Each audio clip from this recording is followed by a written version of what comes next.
Ants are known for their insane ability to work together to accomplish impossible tasks. So I was wondering what would happen if I put my 1,000 ant colony up against natural disasters. Would they actually be able to stop and survive them by working together? Well, that's exactly why I gathered up 1,000 ants. And I have the 5 coolest natural disasters planned, starting with the most iconic, an earthquake. Yup, ants, I went out and bought a realistic earthquake simulating platform that if I go and press this button or whatever on top starts to shake so much, which recreates a real earthquake.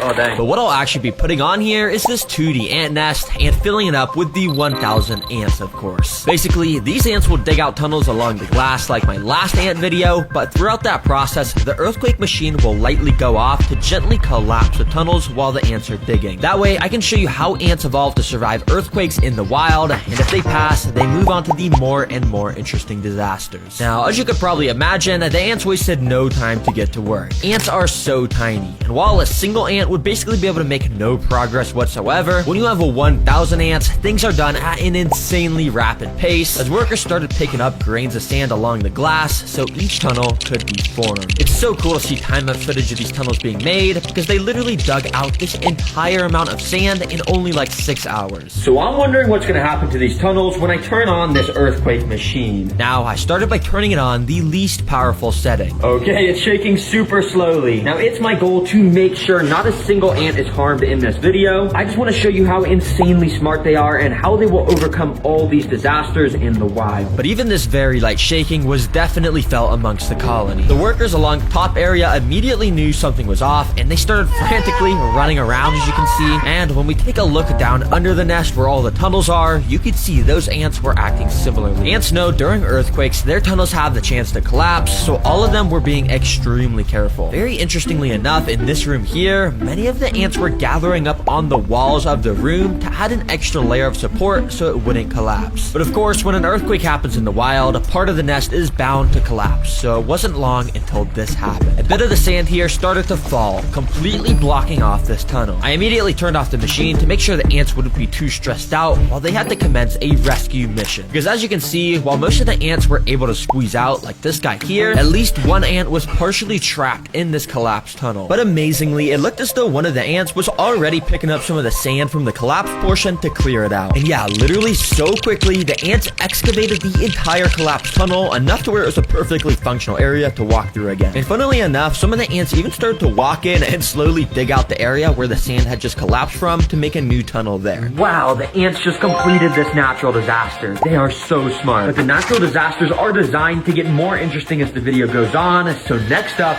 we got a sandstorm. Yes, ants, you heard that right, and this will be taking place in the separate desert enclosure. Yes, we need to have a separate tank, so that way I can make this sand blow around like crazy to replicate a real sandstorm. And along with this blow dryer, I've also got all these fans that clamp to the walls, and I can just set up to constantly blow the ants back. For the ants to be able to pass this disaster, they're gonna have to do something like grab onto each other's bodies or something to be able to push past this intense wind. And if they can make it to this canyon, climb up it, and make it to the Terra Green Leaf Bowl, then they're gonna get a ton of seeds, which is their favorite food. Alright, let me just hook up this tubing like so, and the ants should start coming. Let's go. Yup, and this tubing is set up so once an ant enters the disaster, they can't get out. That way, we'll progressively get to see more and more teamwork as time goes on. Now, immediately, you could see these first ants just kind of thought this was a normal desert as they were walking through it, but quickly, I brought out my mini sandstorm fan, and I started to blow. Immediately, the ants started to feel the wind pressure pushing them back, and were suddenly not able to walk forward. Some even lost their grip and got pushed back a bit. And as more ants entered the desert, you could tell the sandstorm was keeping them all stuck to the left side of this enclosure. Yo, this little mini fan is fire for replicating a sandstorm. But no, this is where it gets interesting, because now that they know a sandstorm is brewing, how are they going to figure out how to get to these seeds? Well, let's see. While most ants kept trying to just walk forward and getting blown back, interestingly enough, many of the ants were gathering up in this back area here near the sticks. And many of them were actually starting to climb onto the sticks. You see, the fan doesn't doesn't really blow ants back if they're walking on sticks, since there's just so much of a better grip on there. But yeah, the second they climb off and stand on the sand again, they'll get blown back, as you can see. But the ants were starting to learn that they needed to stay on the sticks. So many started to gather up and march towards the right side where all the seeds were located. In fact, this ant was making it dangerously close to the seeds using the stick method. And well, he was able to make it to the little rock canyon and almost was there to the seeds. Oh my gosh, this ant climbing right now is a beast. I am blowing this fan max speed on him and he is just stuck to this rock. And as I let my guard down for literally 1 second, this dude made a dash for the seeds, literally running straight towards it, and well, he made it in. And he looked so happy to have gotten those seeds. He was just dancing around in there. Yo, this ant is crazy. I didn't even have time to blow him back when he got up into this area. Since the ants passed a disaster, I gathered them all up and put them back into the nest. And I gave them the food prize, which of course they start to take down into the nest over the next 5 minutes. But ants, I'm not gonna lie, this natural disaster was kind of easy to pass. If we really want to learn about how ants survive, well, we gotta go to our third natural disaster, a flood. Yup, and as you can see, I've built another custom tank where the flood is going to be getting simulated. I know there's no water yet, but you'll see how quickly that changes. For now, all you gotta know is if the ants make it all the way to this leaf ball, they'll once again get rewarded with tons more seeds. These ants have no idea what's about to hit them. Let's connect this tubing so these guys can start walking in. Quickly, the ants started to make their way in. But before the ants had any time at all to take in their surroundings, I had to activate the flood. So to make the flood happen, I gotta go down here to this little bucket, plug it in, and then out the end of this tube. Oh yeah, water. Oh shoot, water's coming out. Okay, I just gotta carefully, move that over there. Oh, okay.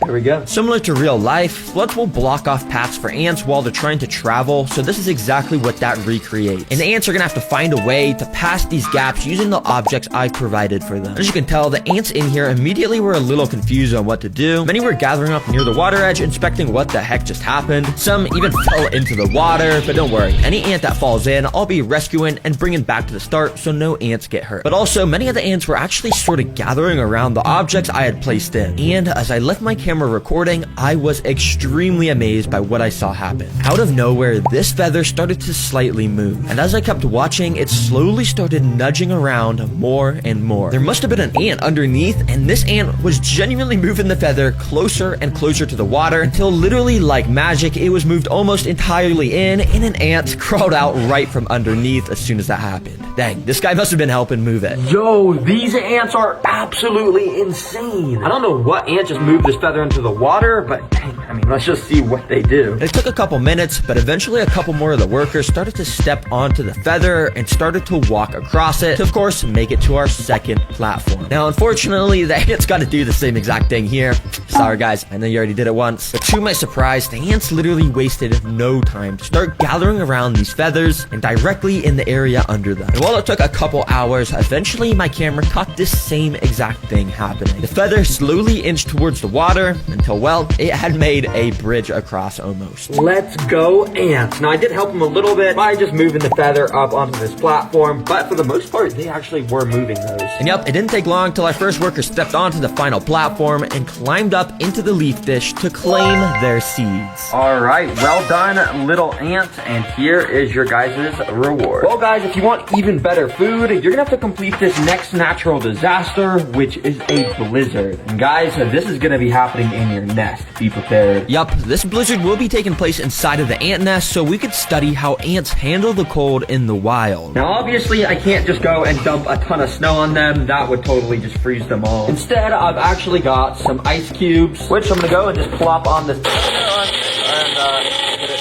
Which, as you can see, this makes a nice little makeshift snow that on my laser thermometer is approximately -Celsius degrees. I started by sprinkling a super tiny amount of this ice on the ant nest to see how they'd initially react, and interestingly, well, not even a single ant cared at all. Yeah, this ice just melted completely into the sand. Since the ants weren't affected by that, I decided to up the amount of ice I put in, which should give us a reaction to how ants handle the cold in the wild. And this time, the ants were actually a bit more interested in the ice, with some of them even crawling on top of them. But the most fascinating thing I had noticed was how much the ants had started to slow down their movement since the start. Thankfully, all the ants are doing just fine still, but if you look very closely, these ants, for the most part, have slowed down so much. I mean, look at how slowly some of them are moving. Yup, this is one of ants' special abilities. Because in the winter, when it starts to snow and the temperature drops drastically, the ants are basically biologically built to start moving slower. That way, they can conserve as much energy as possible and go hide deeper underground. So yeah, in the wild, they would dig even deeper and all the ants would relocate to under the nest. I don't want to put any ants at risk, so I'm going to very carefully take out all the pieces of ice so this place will warm back up to the proper temperature. And once the tank was warmed back up, I'd say the ants are now ready for their final natural disaster, which this time is a zombie apocalypse. And I'm not going to lie, this is probably going to be the most interesting to watch because I've got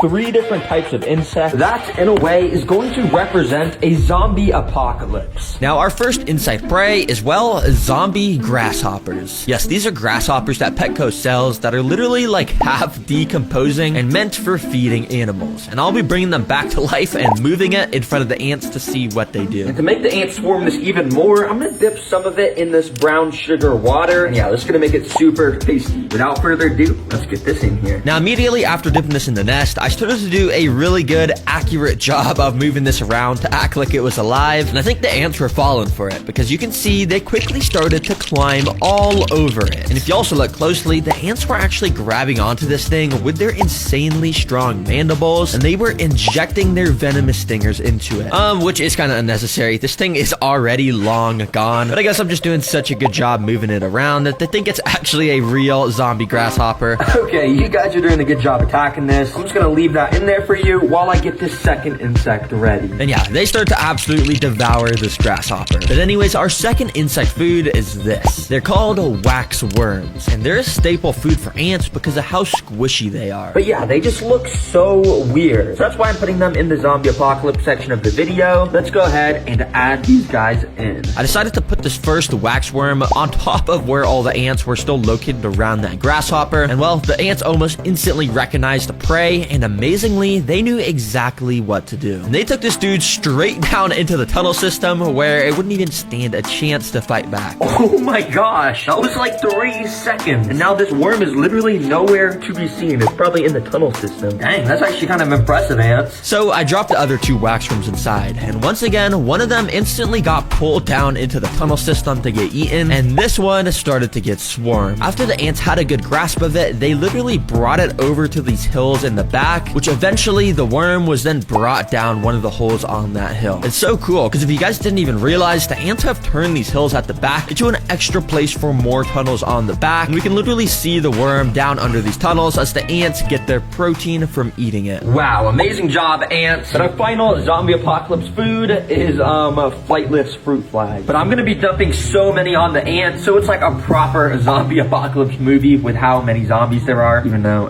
yeah, these aren't zombies. Yeah, these are flightless fruit flies. And if you didn't already know what they are, well, they're flies that can't fly. It's always so funny to me to say this in videos, because seriously, like, how are you a fly that can't fly? Come on, bro. Okay, anyways, I got about 100 of these flies, as you can see. So, let's dump this zombie apocalypse on these ants. Oh yeah. Now, as you can probably imagine, dumping this much prey on the ants activates their predator instincts a lot. Because instantly, so many of the ants started to become way more frantic. They started to run around like crazy to try and catch these little flies. Now, I mean, it's pretty obvious the ants aren't going to struggle with eating these flies because they're literally so much smaller. And quickly, I started to notice lots of the ants with these little flies in their mandibles. Yeah, I bet these are tasty. Well, ants, you've literally survived floods, earthquakes, and so much more. So I'm going to move these guys back to their proper nest where it has all the right stuff.